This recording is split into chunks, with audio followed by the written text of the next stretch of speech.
Allez, bonjour, bienvenue dans cette vidéo. Aujourd'hui, on va voir la différence entre le day trading, le swing, et le scalping. On va voir que le scalping, c'est très rapide et que le day trading, c'est quand même beaucoup moins rapide. On voit qu'ici, sur cette valeur, on voit que le marché descend bien. On a une grande bougie à la fin, une grande bougie rouge, ensuite il remonte, et il remonte sur le trait en pointillé, donc ce sont des points pivots.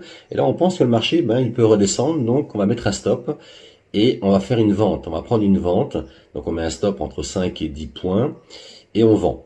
Et ensuite, qu'est-ce qui se passe? Eh bien, le marché remonte, donc le stop il est tapé, le marché remonte, et là c'est terminé, on a un trade perdant. On a un trade perdant, donc il faut encore attendre pas mal de temps pour pouvoir reprendre une position. Et puis, au point de vue des objectifs, eh bien, sur le day trading, sur le swing, quand on a un objectif de 10 points, 20 points, 30 points, eh bien, on est souvent en mode espérance. C'est même tout le temps, on est toujours en mode espérance. Donc, on va espérer. Et là, il va y avoir de la frustration qui va s'installer parce que le marché fluctue et il peut revenir un peu sur le point d'entrée et on n'est pas sûr d'aller chercher l'objectif. Donc, le day trading et le swing, c'est quand même assez long. Par contre, ici, regardez en scalping, eh bien, on avait un gain à prendre ici. Que le marché remonte après, qu'il continue à monter ou qu'il descende, c'est plus du tout en fait notre affaire quand on est scalper. Simplement, on va aller chercher 2 points. 2 points, c'est très rapide. Et bien, au bout de 2 points, on sort. D'accord? Donc, on avait une prise de position ici, on en avait une là, on en avait une ici, on en avait une ici. Donc, on rentre et on sort très rapidement. Donc, il n'y a pas forcément de place à la frustration. Il y a beaucoup moins de stress, beaucoup moins de frustration, etc. On n'est plus du tout en mode espérance avec le scalping, si vous voulez. Et ça, c'est très très bien pour pouvoir bien gagner régulièrement. Donc le day trading, par exemple, si vous ne réussissez pas en day trading, bien, vous pouvez faire une croix rouge dessus, parce qu'elle est gagnée de 20 à 30 points minimum, et bien on a vu qu'on est en mode espérance, et ça va pas.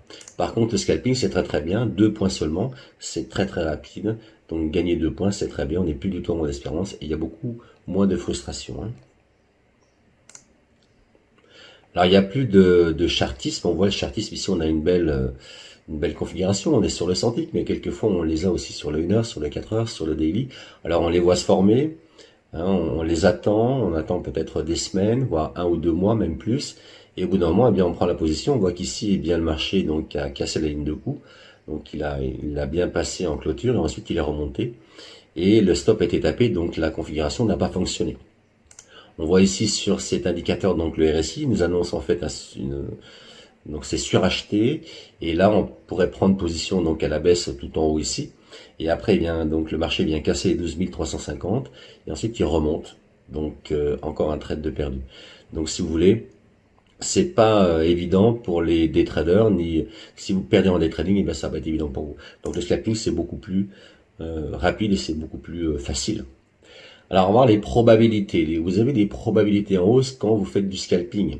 Simplement, quand vous faites du day trading ou du swing, quand vous espérez aller chercher plusieurs points, de 15 à 50 points par exemple, et en plus les grandes positions, il faut les tenir, eh bien, les probabilités chutent pour vous. Simplement avec la frustration, le stress, etc. Et puis aller chercher beaucoup de points comme cela. Tandis qu'en scalping, espérer 1,5 ou 2 points, bien, vous avez déjà les probabilités qui vont augmenter. C'est-à-dire que vous allez partir déjà avec des probabilités positives. Déjà, vous avez plus de chances de remporter vos gains si vous allez chercher que 2 points, donc en pratiquant le scalping. Le scalping contrarien, c'est quoi? Il n'y a plus du tout de chartisme, plus de triangle, plus d'épaule tête-épaule, plus de M, plus de W.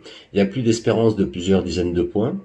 Il n'y a plus d'indicateurs. Chez moi, il n'y a plus d'indicateurs. Moi, je pratique le scalping sans aucun indicateur, mais simplement avec les chandeliers. Donc, quel bonheur, quelque part, parce que les chandeliers, en fait, ils ont beaucoup de choses à dire. Et il n'y a plus de déception, parce que le scalping, eh bien, une fois qu'on sait scalper, eh bien, même si on perd, on peut pas toujours gagner à 100%, mais on sait qu'on va, en fait, continuer à gagner, et puis faire 5, 10, 15, 20, même plus de trades gagnants consécutivement comme cela. Les deux conditions pour devenir spécialiste en scalping, déjà, c'est la patience. 90% voire 95% de votre temps, eh bien, de votre trading scalping, c'est de l'attendre. Vous devez attendre que la configuration s'affiche sur votre graphique. Une fois qu'elle s'affiche, eh bien, vous vendez ou vous achetez. Et puis ensuite, eh bien, c'est être au calme, c'est être focalisé, c'est quand même un métier. Donc, vous devez rester seul devant vos écrans et puis pour pouvoir pratiquer le scalping, eh bien, sereinement.